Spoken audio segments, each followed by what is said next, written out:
এসো মা, তুমিও খেয়ে নাও। আমি খাবো না। কোনো জায়গায় বেরোলে না খেয়ে যেতে নেই। এসো তো, ওকে খাইয়ে দিচ্ছি। কি হলো মা, কাঁদছো কেন? না খালা, কিছু না। পাগলি মেয়ে একটা। সরি। হঠাৎ সরি কেন? আমি আপনাকে অনেক খারাপ কথা শুনিয়েছি, না জেনে আপনাকে অনেক খারাপ মানুষ ভেবেছিলাম। এতে আবার সরি বলার কি আছে? আপনি মেয়েদেরকে বিশ্বাস করেন না কেন? আরে না না, সেরকম কিছু না। একটা কথা মনে রাখবেন, সব মেয়েরা কিন্তু এক নয়। আমরা কি ফ্রেন্ড হতে পারি? হোয়াই নট, অবশ্যই ফ্রেন্ড হতে পারি। আমরা এখন যাচ্ছি কোথায়? শোভানগর। শোভানগর কেন? আপনিই তো তখন বললেন ছেলেটার বাড়ি নাকি শোভানগরে। আমি কি বোকা দেখুন, আপনাকে বলে আমি নিজেই ভুলে গেছি।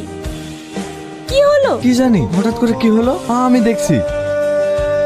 তাহলে এখন কি হবে? কি হবে আবার? মঞ্জলিকে এসে আমাদের পাহারা দেবে। কাকে ফোন করছো? রাহুলকে। আমি তো ভুলেই গেছিলাম, আমি তো অন্যের ভুল। আমি যতই দেখি না কেন, লাটাই তো অন্যের হাত। দাঁড়ান ভাই, দাঁড়ান দাঁড়ান দাঁড়ান, আমাদের গাড়িটা খারাপ হয়ে গেছে। আশেপাশে কোনো গ্যারেজ পাওয়া যাবে? না ভাই, এত রাতে এখানে কোনো গ্যারেজ পাবেন না। তাছাড়া এখন সব বন্ধ হয়ে গেছে, ডাকলেও কোনো মিস্ত্রি আসবে না। তাহলে এখানে থাকার মতো কোনো হোটেল পাওয়া যাবে?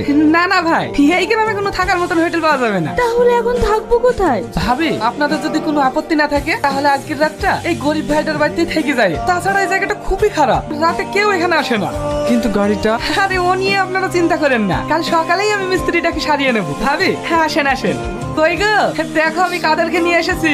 আমি তো ঠিক চিনতে পারলাম না। তুমি চিনবা কি করি? ভাইদের বাড়ি কলকাতায়, এখানে গাড়ি খারাপ হয়ে গেছে, তাই আজকে রাতটা থাকার লেগে হোটেল খুঁজছিল। এইখানে হোটেল কোথায় পাবে, তাই আজকে রাতটা থাকার লেগে আমার বাড়িতেই নিয়ে আসলাম। খুব ভালো করেছো, আসেন বোন, ভিতরে আসেন। ভাই নতুন বিয়ে করেছেন নাকি?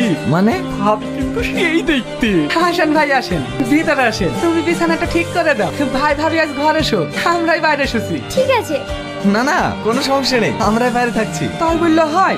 আপনারা নতুন বিয়ে করেছেন, আপনারাই ভিতরে থাকুন, আমরাই বাইরে শুছি।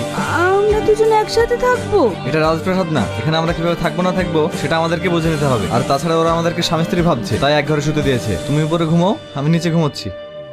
ভাই আপনাদের কোনো চিন্তা নাই, আপনারা ঘুম থেকে ওঠার আগে আমি মিস্ত্রিটাকে গাড়ি সারিয়ে নিয়েছি।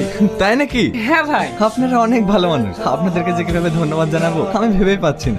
আপনাদের মতন মানুষ যে আমাদের এই গরিব বাড়িতে থাকলেন, এতেই আমি খুশি।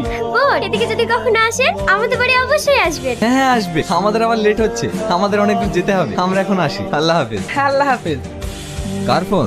রাহুল ফোন করেছে। তুমি কোথায়? আমি এখনো ইন্ডিয়াতে আছি। কি, তুমি এখনো দেশে ফিরে যাওনি? না।